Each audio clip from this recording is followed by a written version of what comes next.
Hey guys, welcome back to The Break. We are doing a special thing now called The Breakdown, where basically what we're going to do is look back on podcasts that we had just taped with some really great information and dive in with some step-by-steps. So what we're going to piggyback off of this time is actually the networking that we talked with Juan and Eva.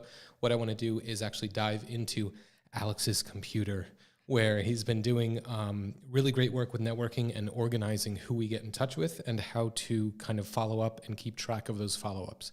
So we're going to dive right in. After this quick episode, you can reach out to us at thebreak@gmail.com, sorry.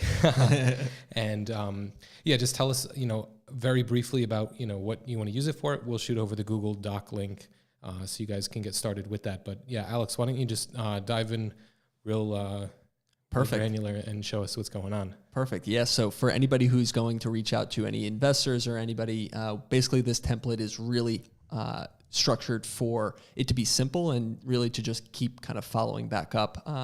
Because again, you can kind of have anywhere between 50 to 100 that you're kind of juggling. So what you'll find here is in the first section, we have just first name, last name, pretty simple stuff. Afterwards, we actually have a LinkedIn URL. This way, again, as you start to kind of populate the names, you have a specific URL to that person's LinkedIn or maybe Crunchbase or Angel List type profile. Then we also have just an email here. This is going to become pretty critical because, again, this is how you're going to start reaching out to someone. I've also sometimes just used LinkedIn and, again, use that as more of like a messaging direct link. For the company, again, just be pretty clear about who the company is, the position that person actually holds. So whether they're the founder, managing director, and then when you get specific into the actual investor and maybe the venture capital firm, we like to actually populate the vertical, right? So whether it's consumer, maybe mobile friendly, e-commerce, on-demand, travel, podcasts, in this sense, really smart. And then the stage at which they actually invest in. So some of them, again, early stage, maybe late stage, mid stage, very, very clear about who they actually invest in. The URL that they are specific. So again, let's say you have a call with someone, maybe you could actually jump onto their website right beforehand, learn a little bit about what they've done, maybe even in this case have prior investments that they've actually invested in. All the way to the right, what I'll end up doing is here you have email sent. This is now getting back into you as the populator. Have you actually sent out that email? Have you requested to be in touch with them? If the answer is yes, mark that yes. For date connected, this is where I really like to start being on track of my own side. So again, sometimes you're juggling anywhere between 50 to 100 people that you're going to be reaching out to. I like to just put when I actually sent the email and then the last date that I actually sent something. So what you're talking about is, you'll kick off an email today, maybe in 2 or 3 days from now, you'll follow back up with an email.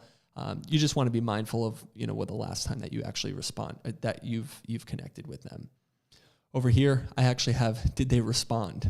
So it's pretty clear, right? Yes and no. But when it's a no, this is where I like to dive a little bit more into details about follow-ups, right? So sometimes I'll do 2 or 3 follow-ups. And then over here on column N, you'll actually see follow-up date. So for myself, when is the last time that I actually followed up with this resource?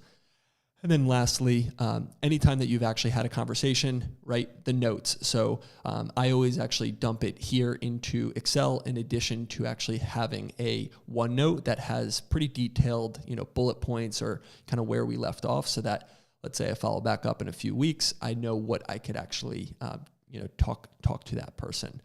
Then lastly, I have another tab here called Total, which is just actually explaining the amount of people that I've reached out to in general and the responses behind that. So I'd like to generally be anywhere between north of 30% response rate. 50 plus is great, but it's really good just to kind of get a better understanding of who's actually responding to you so that you can kind of step back and get a better picture. Yeah, exactly. So with this, what we really like to do is once this list gets populated with more than 10 people, a really good thing to do is sort it out by have they responded yes or no, and that way you can structure your week or whatever days are coming up with response backs based on the dates. It's a real good organization tool. It's something that we've used for the past few years at this point. Yeah. And like I said, if you guys want a copy, I know it's a simple thing, but reach out to us, connect with thebreak@gmail.com. If you have any other questions or anything that you want to ask about networking in general, chuck it in there. We'll be more than happy to get back to you guys with that. But thank you for checking out the breakdown. We'll see you guys probably next week with another tidbit of information, and we'll see you Mondays for the podcast. See you later. Bye.